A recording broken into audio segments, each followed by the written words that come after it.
오늘 우리에게 주신 하나님의 말씀은 전도서 3장 11절 말씀입니다. 같이 봉독해 보겠습니다. 하나님이 모든 것을 찾으시되 때를 따라 아름답게 하셨고 또 사람들에게는 영혼을 사모하는 마음을 주셨느니라.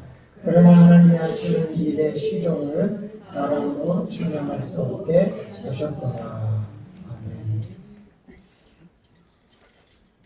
어부와 달리 농사꾼들은 인내심이 남달라야 하기 때문에 말씀에서는 어부보다는 농사꾼을 더 많이 비유를 합니다.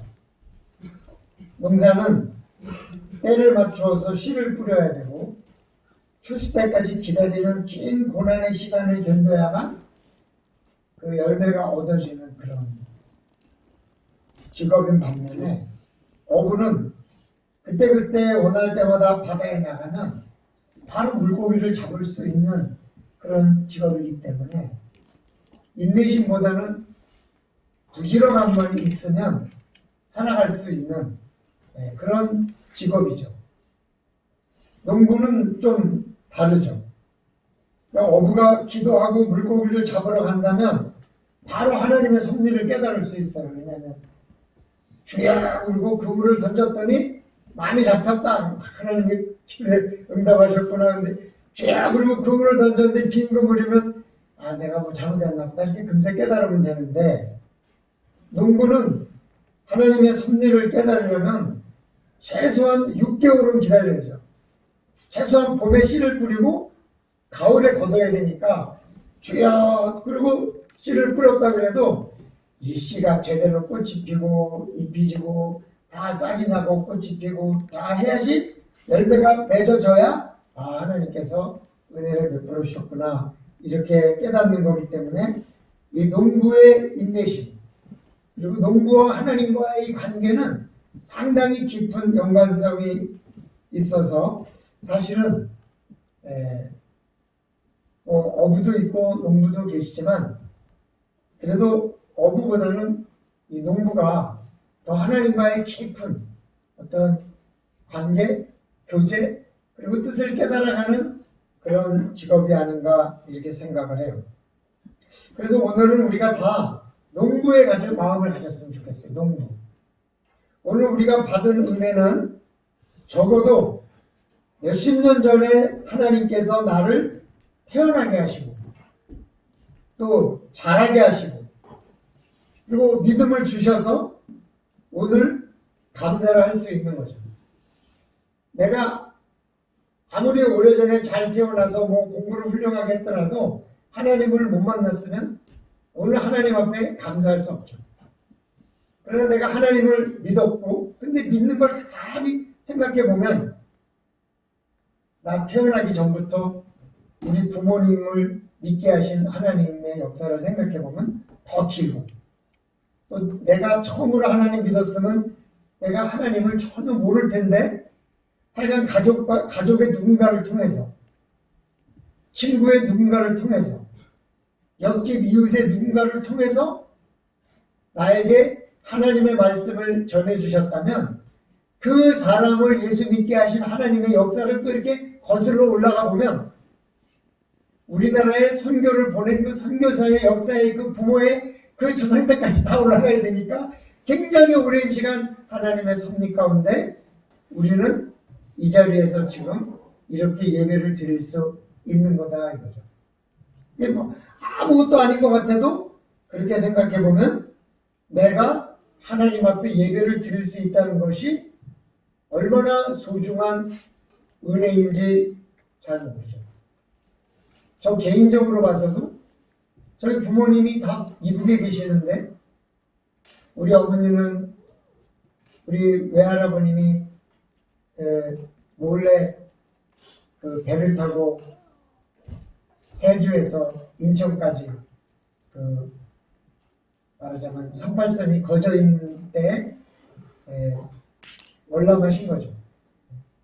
저희 아버님은 6.25 전쟁 때 한국에 왔다가 못 올라가신 거고 그런 역사들을 이렇게 가만히 생각해 보면 내가 예수님을 믿고 또 목회자가 되고 생전 처음 이 별곡까지 내려와서 말씀을 전할 수 있는 것도 하나님의 오래된 섭리 가운데 온 거니까 이게 참 감사하려면 너무나 많은 것들에 감사를 해야 된다.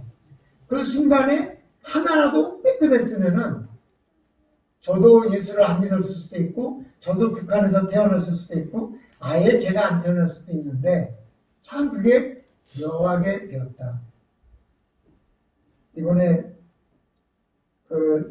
저희 아버님 마지막 가시는 길에 대화 중에 지금까지 한 번도 말씀 안 하셨던 저희 아버님의 첫사랑 얘기를 하시고 마지막에 하나님 앞에 가셨는데 그 첫사랑이 이루어졌으면 제가 아마 없을 것 같아요. 왜냐면 우리 어머니하고 결혼 안 하셨을 테니까. 그런데 그 첫사랑하고는 하여간 잘 안 됐다 그러면서 우셔서 우리가 또 그것을 들으면서 이렇게 또 감사합니다. 이렇게 생각해 보면은 하나님이 한 인생을 이 땅에 보내시고 또 믿게 하시고 역사하시는 그 모든 과정 중에 보면 참 세밀한 하나님의 역사하심이 있다. 그래서 우리는 감사할 수 있다. 이걸 믿으시고 지금까지 우리 삶의 신앙과 믿음과 삶의 역사하신 하나님의 은혜에 더 깊은 감사를 드리시기를 주님의 이름으로 축원합니다. 근데 오늘 이 추수감사절은 최소한 1년은 우리가 더 감사하는 거예요. 매년 감사 중에서 이 추수감사절은 지난해 추수감사절을 지내고 또 겨울을 보냈습니다. 겨울은 농부는 쉬는 계절이지만 하나님은 그 겨울에 추위로 해충을 죽게 하시고 모든 나무들이 땅들이 매년 농사를 잘 지을 수 있도록 박테리아도 모아주시고 또 벌레들이 다 자기의 그 생명을 위해서 또 다른 생명을 태어나게 할 수 있도록 다 고치를 만들고 그 안에서 그 생명을 보호했다가 여름이면 그것이 태어나서 사람이 이렇게 수정을 하는 거하고 나비가 수정하는 거하고 다르다고 그래요. 딸기를 하시는 분이 말씀하시는데 벌통을 그 안에다 넣고 벌이 수정을 하면 딸기가 예쁜데 사람이 이렇게 수정봉을 가지고 수정을 해주면 벌이 공보가 많고 모양이 이게 이상한 게 많이 나와서 그게 예쁘지 않다 그러네요. 하나님의 섭리하심이 그 또 벌이 봄에 이렇게 수정을 하려고 그러면 겨울에 든든하게 잘 지내야 된다니까 하나님은 그 벌이 또 겨울에 잘 지낼 수 있도록 추위와 따뜻함과 여러 가지를 통해서 겨울을 준비해 주시고 그리고 우리는 쉬지만 하나님은 열심히 일하셔서 겨울이 지나면 봄이 오고 봄이 오면 드디어 농군들은 바쁘게 일을 하죠. 밭을 갈고 물을 댈 준비를 하고 씨앗을 뿌릴 준비를 했다가 무엇보다도 묵혀뒀던 농기구를 꺼내서 점검하고 자신의 몸도 서서히 일을 하는 몸으로 만들고 깨워서 또 그때 뿌린 씨앗이 꽃을 피우고 열매를 맺고 연거는 동안 저절로 크는 것 같아도 날씨도 비도 온도도 아주 조금만 틀어져도 추수하는 양이 달라진다. 그래서 우리는 추수감사절에 감사할 때 하나님께서 지금까지 지켜주신 하나님, 겨울엔 겨울대로, 봄은 봄대로, 여름은 여름대로, 가을은 가을대로 지켜주셨기 때문에 오늘 우리가 여기다가 이렇게 열매를 놓고 예배를 드릴 수 있다는 그 사실 앞에 우리는 감사할 수밖에 없습니다. 저는요 여기 내려와 보니까 참 모르는 것들을 많이 아는데요. 온도가 밤 온도와 낮 온도가 조금만 달라도 아카시아 꽃이 피지만 꿀이 없다 그래요. 그래서 그게 또 정확히 맞아야 된다네요.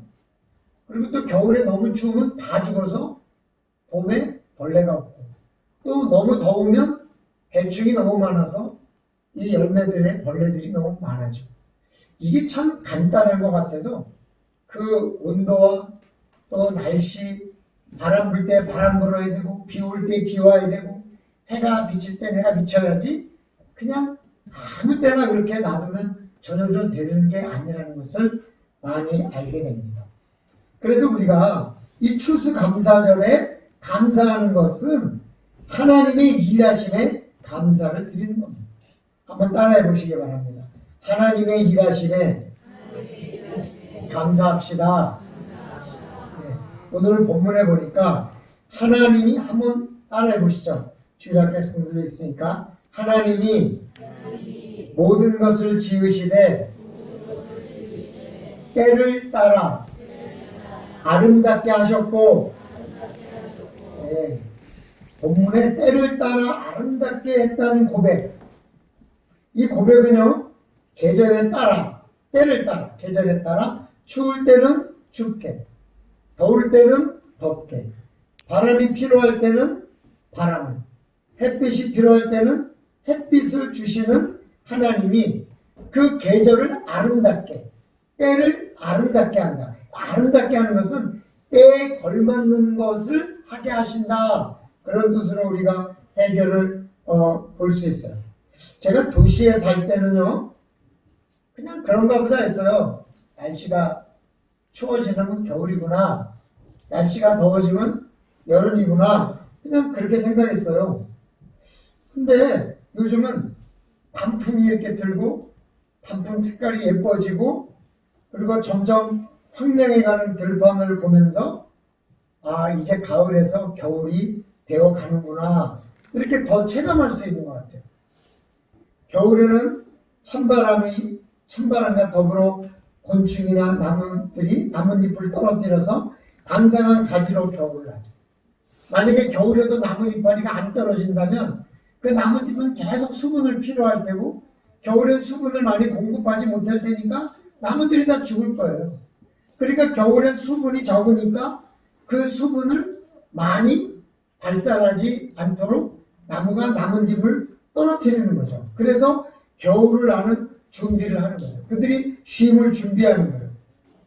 근데 봄이 되면요, 싹이 내고 또 벚나무들이 여기 꽃을 피울 때 봄의 화사함을 느끼고요, 보리 추수할 때 되면 또 보리가 파랗게 이렇게 올라온 걸 보고요, 또 그 보리를 다 찍고 벼를 씌우면 듬성듬성 푸른 게 있다가 어느 날 갑자기 이게 쑥 자라면 빡빡하게 초록색이 쫙 물들은 그런 들판을 보다가 또 그냥 여름이 지나고 가을이 되면요, 곤충들이 짝짓기를 하기 위해서 그냥 얼마나 울어대는지, 예, 밤에 더워서 창문 열어놨다가 그날 밤은 다 잠그고, 그래도 그냥 그 얼마나 열심히 짝짓기를 하는지, 이런 것들이 여기 늘 사시는 여러분들은 별거 아니시겠지만 도시에 살다 여기 와보니까 모든 게 신기하고 모든 게 아름답고 모든 게 하나님의 섭리를 정말 기가 막히다는 것을 느끼는 거예요. 그래서 하나님이 때를 아름답게 했다는 것은 어마어마한 복이다라는 것을 우리가 알아야 돼요. 사실 여기 있을 때는, 도시에 있을 때는요, 뭐 감히 농사가 잘 안 됐다, 잘 몰라요. 왜냐하면 있으니까요. 좀 비싸서 그렇지 어디선가 갖다가 팔거든요. 근데 여기 와보니까 잘된 감나무가 있을 때하고 안 된 감나무가 있을 때하고 느끼니까 아, 이게 올해는 좀 잘 안 됐구나, 이런 것도 느끼잖아요. 그러니까 그가 지으신 것들, 나무, 꽃, 하늘의 새들, 땅의 곤충, 또 뭐 동물, 각종 풀들, 이런 것들이 다 때를 따라 필요한 것을 공급받아야만 자라고 성장하고 열매를 맺는다는 거예요. 어떤 환경학자가 말하기를 이 땅에 가장 늦게 태어난 인간이 이 땅을 가장 무참히 망가뜨리는 존재다, 그렇게 이야기를 해요. 인간이 욕심을 내서 나무를 베어버리고, 인간이 욕심을 내서 자연을 망가뜨리고, 인간이 욕심을 내서 자동차라는 걸 만들어서 이산화탄소로 점점 온실가스를 만들고, 인간이 폭탄을 발명해서 수많은 사람들을 한꺼번에 죽게 만들고, 이 땅에 하나님이 창조하신 것들 중에 가장 뛰어나고 가장 아름답고 가장 귀하게 만들어주신 인간이 하나님께 영광을 돌리는 게 아니라 바로 그 존재가 하나님의 마음을 가장 아프게 하고 하나님이 만들어주신 때를 따라 아름답게 해주시는 모든 자연들을 망가뜨리는 존재라는 거죠. 그래서 결국 하나님이 아들마저 우리에게 줄 수밖에 없는 그런 죄악 많은 존재가 되어버렸다는 것입니다. 여러분, 동물들은요, 하나님이 만들어주신 본능대로 살아갑니다. 얼마나 열심히 새끼를 갖고 얼마나 열심히 새끼를 낳아주는지 몰라요. 고양이는 1년에 3번 정도 낳는 것 같아요. 한 배에 5마리씩 1년이면 15마리 낳는데 몇 년을 낳는지 모르겠어요. 고양이가 10몇 년을 원래 사는데 들고양이는 보통 3년에서 5년밖에 못 산다 그래요. 건강이라든지 여러 가지 사고가 있어서 3년만 잡아도 아마 최소한 한 50마리 정도는 낳고 죽는 거니까 얼마나 하나님 말씀대로 생육하고 번성합니까? 그죠? 저는요, 지난주에 목사님들하고 얘기하다가 참 재미난 걸 알았어요. 나무가요, 뿌리가 이제 썩어가지고 죽을 때가 되잖아요. 그래서 올겨울이 지나면 나는 죽겠구나, 이렇게 나무가 자기를 인지하면요, 그 해에는 나뭇잎이 풍성하게 열고 꽃도 완전히 만개해서 씨를 완벽하게 뿌린대요. 그리고 죽는대요. 왜냐하면 이제 죽을 거기 때문에 종족 번식을 위해서 내가 더 살지 못하더라도 내가 갖고 있는 최대한도로 역량을 총동원해서 꽃을 피우고 씨를 뿌린다는 거예요. 그리고 죽는다는 거예요. 그런데 평소에는 뿌리 크기에 따라서 넓이에 따라서 내가 살아갈 수 있는 만큼만 꽃이 피우고 내가 달 수 있는 만큼만 열매를 맺는데 마지막에는 안 그렇다는 거예요. 그러니 나무도 하나님이 말씀하신 대로 생육하고 번성하라는 말씀을 따라서 마지막에 그렇게 죽어라 하고 생명을 거치고, 동물들도 끝까지 죽을 때까지 어떻게든지 자기 종족을 번식하기 위해서 그렇게 열심인데, 단지 인간만이 자신의 욕망을 위해서 사단의 유혹에 넘어갔죠. 그래서 편하고 쉽게 살려는 욕망이 결혼해서 사는 것은 손해라고 생각합니다. 요즘 젊은 분들하고 얘기해보면 심지어는 좀 어린아이들도 난 결혼 안 할 거예요. 왜? 왜 내가 돈 벌어서 나눴어요? 이러는 거예요. 그래서 참 요즘 사람들은 전부 다 돈으로만 계산하나 보다. 돈 이상의 행복이 있다는 생각을 못할까? 그런 생각을 제가 해보거든요. 그것이 대세라고 생각하는 거죠. 그런데요, 생육하고 번성하라는 하나님의 명령을 거부하는 것은 하나님이 가장 영광받고 싶어 하시는 인간밖에 없는 거죠. 모든 동물들은 다 생육하고 번성한다는 거예요. 그러나요, 하나님을 믿으면요, 나의 때를 아름답게 하시거든요. 그래서 태어남을 아름답게 하시고, 자라남을 아름답게 하시고, 공부하는 것을 아름답게 하시고, 결혼함을 아름답게 하시고, 출산을 아름답게 하시고, 늙어감을 아름답게 하시고, 생을 마감하고 하나님 앞에 가는 것조차 아름답게 만드시는 게 하나님의 역사예요. 그래서 하나님을 충실히 잘 믿으면 그 모든 때가 아름다워요. 어린아이는 어린아이대로 아름답고, 어른은 어른대로 아름답고, 젊은이들은 젊은이대로 아름다워요. 그러나 하나님의 명령을 잘 따르지 않는 사람들만 아름답지가 않아요. 뭔가 아름답지가 않아요. 그때 하나님의 도우심이 없다면 어느 것 하나 만만한 것이 없어요. 다 쉬운 것 같아도 순간순간 하나님의 도우심이 없다면 어느 것 하나 쉽게 통과할 수 없는 것들이에요. 그래서 하나님의 도우심에 감사드리며 오늘 추수감사절을 지내는 것이죠. 이 모든 것이 나의 때를 아름답게 하신 하나님, 올해 이 모든 열매들을 맺게 하실 때 그 때에 따를 때가 때를 따라서 아름답게 하신 하나님, 그 모든 하나님에 대해서 깊은 은혜에 감사하는 것이 바로 오늘 추수감사절의 의미인 것입니다. 그러므로 사랑하는 성도 여러분, 오늘 우리가 이 추수감사절을 지내면서 그저 감사하고 감사만 할 수 있는 은혜가 풍성하시되 때를 따라 아름답게 하신 주님, 내 때를 아름답게 하신 주님, 우리 곡식과 계절을 아름답게 하신 주님, 우리 교회가 30년 동안 이렇게 오게 하신 그 때 순간순간마다 감사하게 하셨던 그 때를 아름답게 하셨던 주님, 그 주님을 생각하시면서 오늘도 이 추수감사절의 은혜가 성도님들에게 풍성하시기를 주님의 이름으로 축원합니다. 하나님 도와주시기를 원합니다. 저희들에게 은혜 베풀어 주시기를 원합니다. 오늘도 때를 따라 아름답게 하신 주님, 그 주님이 계셨기에 오늘 우리가 추수감사절을 지나며 오늘 이 나이에 2019년의 추수감사절을 보낼 수 있으며 오늘 우리 교회가 30주년의 추수감사절을 보낼 수 있는 줄로 믿습니다. 하나님 도와주셔서 지금까지 때를 따라 때에 맞게 그때 아름답게 하신 하나님의 은혜를 생각하며 풍성한 감사와 은혜를 누리는 귀한 한 주간이 되게 도와주시옵소서. 감사드리며 예수님의 이름으로 기도드리옵나이다. 아멘.